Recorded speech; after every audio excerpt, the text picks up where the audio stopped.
Hello everyone, आज हम लोग डिस्कस करेंगे 25 हिंदी के क्वेश्चन जो बीएड एंट्रेंस एग्ज़ाम में आ सकते हैं। तो पहला क्वेश्चन है, बाह का सामान्य बहुवचन क्या है? बाह का सामान्य बहुवचन क्या होगा? तो बाजुओं होगा, बाहें होगा, बाह होगा या बाहों होगा? तो सोचिए, अगर आपको उत्तर बी लग रहा है तो उत्तर आपका सही है। बाह का सामान्य बहुवचन होगा बाहें। ठीक। और दूसरा प्रश्न पे आते हैं। दूसरा प्रश्न कह रहा है कि रांगड़ी बोली कहाँ बोली जाती है? रांगड़ी बोली कहाँ बोली जाती है? तो कितने राज्यों का नाम दिया है? मध्य प्रदेश, केरल, उत्तर प्रदेश और हरियाणा। तो आपको क्या लगता है ये रांगड़ी बोली कहाँ बोली जाती है? देखिए, बोली और भाषा में अंतर होता है, ध्यान रखिएगा। तो जैसे उत्तर इसका क्या है? रांगड़ी जो है आपका हरियाणा में बोली जाती है। हरियाणा पंजाब के बगल है। बांगड़ और रांगड़ी बोलियाँ हरियाणा में बोली जाती हैं। इनके अतिरिक्त हरियाणा में हरियाणवी भी बोली जाती है। तो आप ज़्यादातर हरियाणवी जानते होंगे, लेकिन रांगड़ी भी एक बोली होती है। तीसरे प्रश्न पे आते हैं।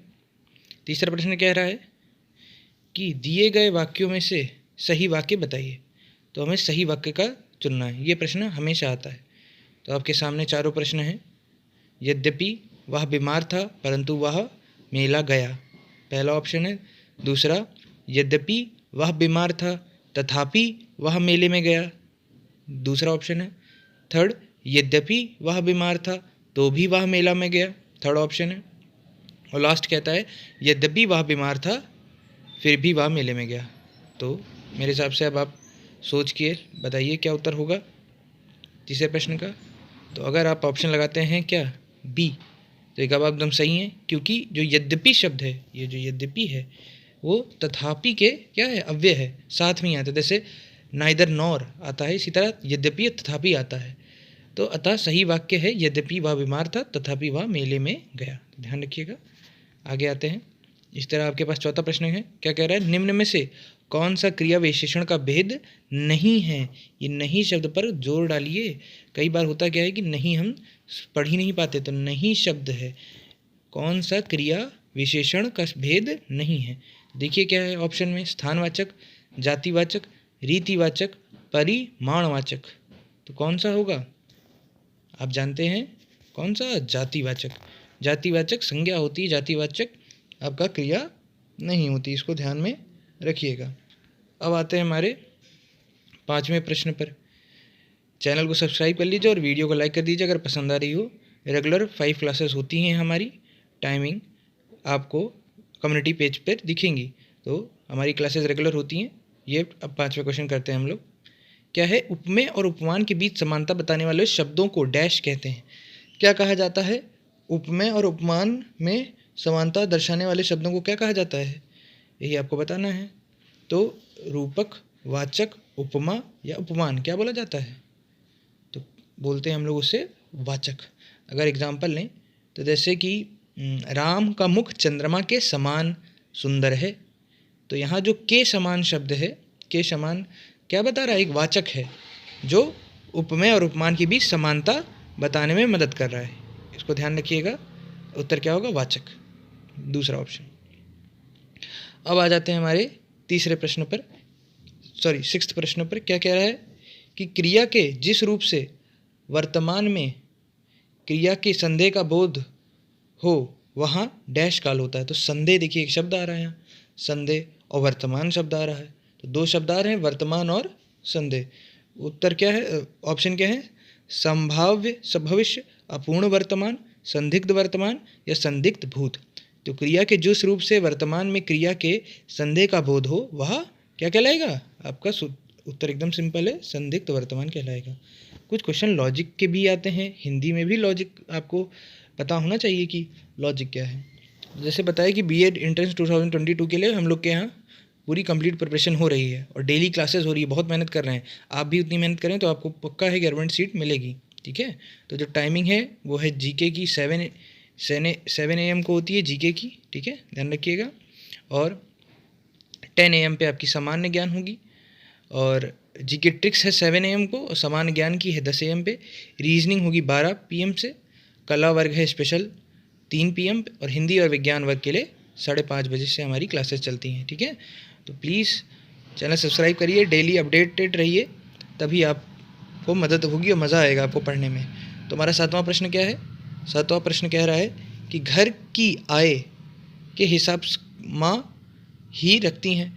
घर की आय का हिसाब माँ ही रखती हैं। आय का विलोम क्या है? विलोमार्थी शब्द का प्रश्न बनता है, तो इसलिए इसको पढ़ना आपके लिए ज़रूरी है। तो आय का क्या है विलोम? क्या गए, आय का गए, घटा, व्यय या खर्च? क्या होगा? आय का आपका विलोम शब्द क्या हो गया? व्यय, ठीक है। व्यय, आय मतलब जो पैसा आप कमा रहे हैं और व्यय मतलब जो आपका निकल रहा है, ठीक है। इनमें से तुरंग किसका समानार्थी? जैसे विलोम अभी आ गया, अब क्या आ रहा है? समानार्थी पूछा जा रहा है। तुरंग शब्द का विलोम आर्थी क्या है? सरिता, घोड़ा, लहर या बिजली? ये 4 ऑप्शन है आपके पास। क्या उत्तर होगा? तो आपका उत्तर होगा घोड़ा, ठीक है। तुरंग जो है घोड़े को बोला जाता है, ठीक है, ये ध्यान रखिएगा। अब आ जाते हैं अपने 9वें प्रश्न पर। ये भी बहुत अच्छा प्रश्न है, इन पे भी फोकस करिए, इनको जितना पढ़ेंगे इतना आएगा। प्रश्न क्या कहता है कि डैश मैथिली के सुप्रसिद्ध कवि हैं। अब इस तरह की कविता आ जाती हैं जो सुप्रसिद्ध हैं, उनको आपको ध्यान रखना है कि कौन इसके कवि हैं, कवित्री हैं या लेखक हैं ना। तो भिखारी ठाकुर पहला ऑप्शन, नागार्जुन दूसरा, रामधारी सिंह दिनकर या डी विद्यापति? इसका उत्तर क्या होगा?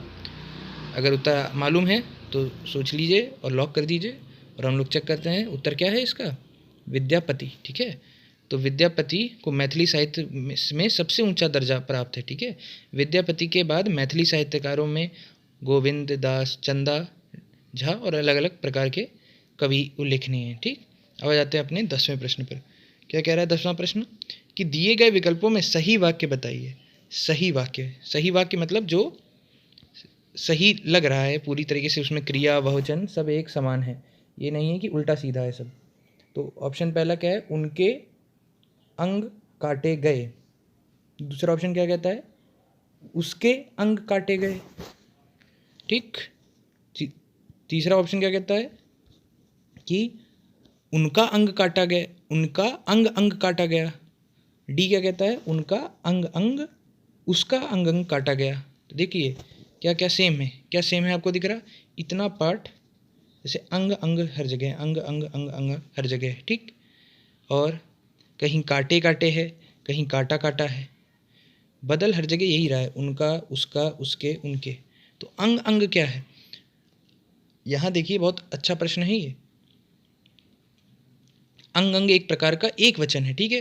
तो एक वचन क्या है, कहाँ यूज हो रहा है पूरी तरीके से? तो उसका अंग काटा गया, ये पूरी तरीके से एक सही वाक्य होगा, इसको ध्यान रखिएगा। बहुत अच्छा प्रश्न है, इस तरह के प्रश्न भी आते हैं जो सिंपल दिखते हैं लेकिन होते नहीं। अब आ जाते हैं अपने 11वें प्रश्न पर। क्या कह रहा है?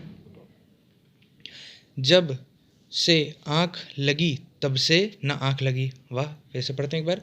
जब से है आँख लगी तब से न आँख लगी। तो इनमें कौन से अलंकार का प्रयोग है? तो अलंकार तो एकदम फेवरेट टॉपिक है, 2 से 3 प्रश्न आपको मिलने ही मिलने हैं। तो अनुयोक्ति अलंकार है, विरोधाभास अलंकार है, अतिशयोक्ति अलंकार है, कि संदेह अलंकार है। तो आप जब पढ़ रहे हैं तो आप खुद ही लग रहा है कि जब से है आँख लगी तब से ना आँख लगी, तो एक समय कुछ बोल रहे हैं और फिर कुछ और बोल रहे हैं। तो यहाँ साफ दिख रहा है कि कैसा है, ये विरोध हो रहा है। तो वो कौन सा उत्तर हो जाएगा? बी ऑप्शन, दैट इज विरोधाभास। जहाँ बाहर से तो विरुद्ध जान पड़े किंतु वास्तव में विरोध ना हो, वहाँ विरोधाभास अलंकार होता है। दी गई पंक्ति में भी आँख लगने पर, आँख लगने के संबंध में विरोधाभास है ना, एक जगह लगी है कि जब से है और फिर कहीं ना लग गया, ना आँख लगी, तो ये विरोधाभास है, अतः इसमें विरोधाभास अलंकार है। अब आ जाते हैं अपने 12वें प्रश्न पर। क्या कह रहा है कि किन शब्दों से वचन की पहचान नहीं होती? वचन मतलब वही एक वचन या दो वचन की पहचान नहीं होती। तो विशेषण है क्या ऑप्शन? उत्तर क्रिया विशेषण, संज्ञा या क्रिया? क्या उत्तर होगा इसका? तो इसका उत्तर होगा क्रिया विशेषण। ऐसा क्यों है इसको भी समझ लीजिए थोड़ा। देखिए, जो आपका विशेषण है या संज्ञा है या क्रिया है, ये शब्द क्या कहलाते हैं? विकारी, ठीक है। आपका इन्हें बोलते हैं विकारी शब्द, कारी शब्द बोला जाता है। विकारी शब्द की खासियत क्या है कि इनसे हम वचन की पहचान कर सकते हैं, लेकिन जो अव्यय, ये क्या है? क्रिया विशेषण एक अव्यय, क्रिया विशेषण एक अव्यय है, ठीक है। तो इससे हम आप पहचान नहीं कर सकते, किसकी हम पहचान नहीं कर सकते, वचन की, कि एक वचन है कि दो वचन है, ठीक। चलिए अब आ जाते हैं हम अपने 13वें प्रश्न पर, ठीक। 13th प्रश्न पर आते हैं। देखिए क्या कह रहा है प्रश्न, जमीन पर पैर ना पड़ना, जमीन पर पैर ना पड़ना। अब भाई ज़मीन पर किसका पैर नहीं पड़ेगा, देखिए जो थक जाएगा, उत्तर ऑप्शन में आपको दिए गए हैं ऑप्शन, थक जाना, अभिमानी होना, कल्पनाशील होना या नाजुक होना। तो उत्तर क्या होगा, सोचिए थोड़ा सा, उत्तर आपका क्या होगा, ये अभिमानी होना। ज़मीन पर पैर न पड़ना बोला भी जाता है, भाई उसके तो आजकल पैर ज़मीन पर पड़ ही नहीं रहे, तो अभिमानी हो गया है, ये एक मुहावरा है, ठीक। मुहावरा, अलंकार, लोकोक्तियाँ, ये आपको मिलने हैं 5-6 प्रश्न, तो इनके लिए प्रैक्टिस जितनी कर सकें करिए, ठीक। तो क्या प्रश्न है आपका 14वां, कहता है कि विद्वान का स्त्रीलिंग बताइए। तो स्त्रीलिंग पुल्लिंग भी एक कॉमन क्वेश्चन है, कॉमन ही आपको करना है, कोई यूनिक नहीं करना है कि एकदम बिरले क्वेश्चन करने लगे, जो आ रहे हैं उन्हीं को करिए, ठीक है। तो विद्वान का स्त्रीलिंग क्या होगा, विद्वान, ज्ञानी, विदुषी या होशियार। तो उत्तर शायद सरल है, आप बता देंगे तुरंत, विदुषी उत्तर होगा, ठीक। अपने 15वें प्रश्न पे आते हैं, क्या कह रहा है, मधुशाला किसके द्वारा रचित है। तो ये थोड़ी फेमस है, आपको आनी ही चाहिए, ठीक।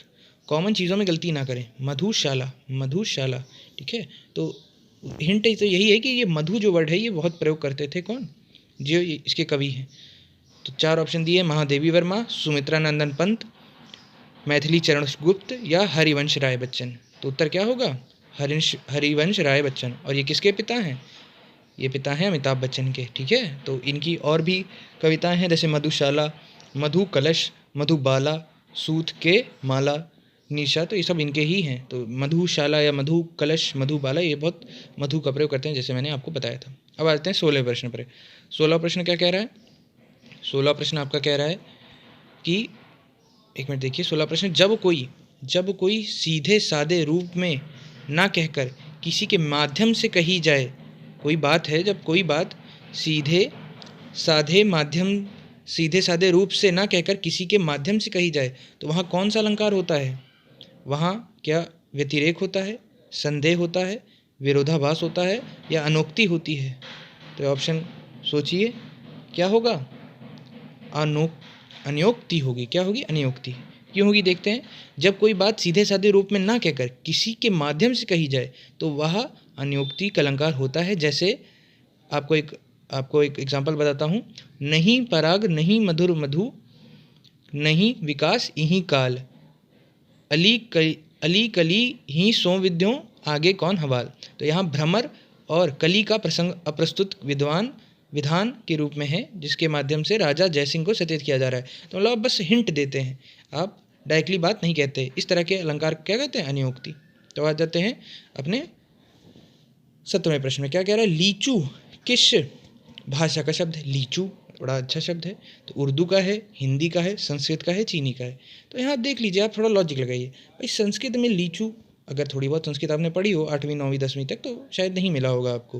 और हिंदी में भी लीचू बहुत शब्द हमें नहीं देखा, उर्दू में भी लीचू जैसे शब्द तो नहीं होगा। तो एलिमिनेट करके हमको पता चल रहा है कि उत्तर क्या होगा, 67 का डी। तो कुछ आपको तो रिस्क लेना ही पड़ेगा एग्ज़ाम के दौरान भी कि कैसे प्रश्न आ सकते हैं।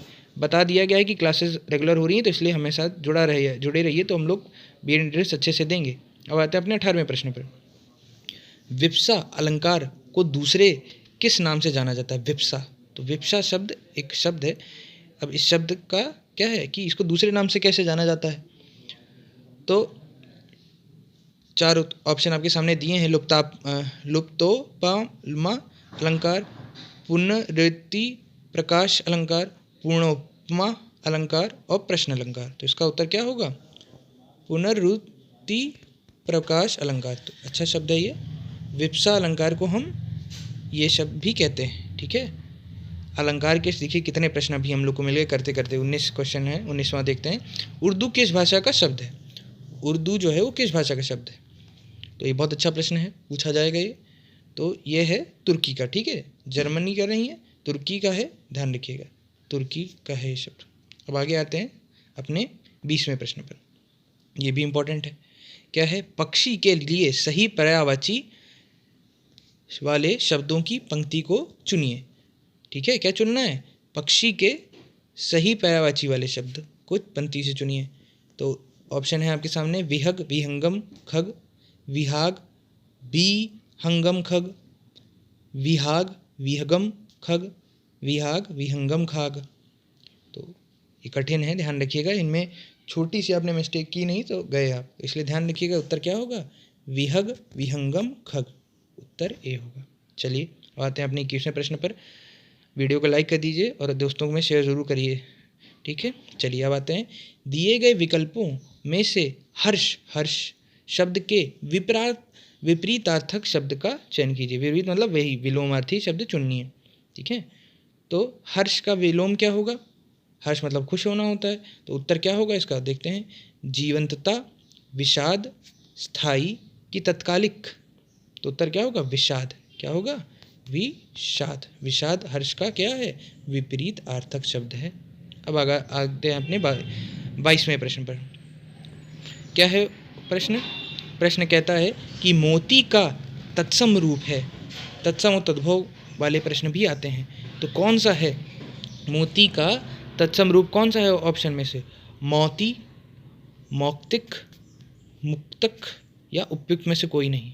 क्या उत्तर लग रहा है आपको? सोचिए। अगर आपको उत्तर लग रहा है मौक्तिक, कौन सा? मौक्तिक, तो आप एकदम सही हैं। मोती का तत्सम रूप मौक्तिक कहलाता है, ठीक है। चलिए इसको भी हम थोड़ा ध्यान रखेंगे, रिवाइज भी करिए, ठीक है। जैसे एक बार आपने वीडियो देख ली, फिर एक बार 2x पे देख के रिवाइज करेंगे तो जल्दी दिमाग में बैठेगा, या नोट्स लेके देखते देखते ही नोट्स बनाइए पॉज करके थोड़ा सा। और अपने 23वें प्रश्न पर क्या कह रहा है? होनहार बिरवान के होत चिकने पात, लोकोक्ति का सही अर्थ बताइए। फिर से एक बार पढ़ दे रहा हूँ, अगर दिक्कत हुई हो तो। होनहार बिरवान के होत चिकने पात, लोकोक्ति का सही अर्थ बताइए। तो ये बहुत अच्छी लोकोक्ति है। होनहार बालक सुंदर होता है, क्या ये उत्तर है या अर्थ है? सुंदर बालक होनहार होता है, क्या ये अर्थ है? होनहार बालक के गुण बचपन से ही दिखाई देते हैं, क्या ये अर्थ है? कि होनहार बालक सुंदर नहीं होता है, यह अर्थ है। तो होनहार बिरवान, बुरवान मतलब लड़का, जो बालक है वो क्या होता है? के गुण बचपन से ही दिखाई देने लगते हैं, यही उत्तर अर्थ है, ठीक है। इंपॉर्टेंट है। लोकोक्ति अलंकार बार बार आ रहे हैं, आप साफ देख रहे हैं, पेपर में भी यही आएंगे, तो इसलिए पढ़िए ध्यान से, ठीक। अब आते हैं अपने 24वें प्रश्न पर। क्या कह रहा है 24वां प्रश्न? गर्दन झुकाना, मुंह फेरना आदि किस प्रकार का अनुभव है? भाई गर्दन झुका दिया किसी ने, मुंह फेर लिया किसी ने, तो ये किस प्रकार का अनुभव है? क्या ये कायिक अनुभव है? क्या ये वाचिक अनुभव है? क्या ये सात्विक अनुभव है? क्या आहय अनुभव है? कैसा आहार्य अनुभव है? बताइए। तो गर्दन झुका देना, मुंह फेर लेना, ये क्या है? शरीर द्वारा की चेष्टाएं हैं ना, शरीर द्वारा किया जा रहा है। और ये क्या है? कायिक अनुभव है। कैसे अनुभव हैं? कायिक अनुभव, ध्यान रखिएगा, कायिक अनुभव हैं। अब आते हैं अपने 25वें और अंतिम प्रश्न पर। ये भी है, विच्छेद के भी आते ही आते हैं, संधि विच्छेद किसका करना है? रत्नाकर।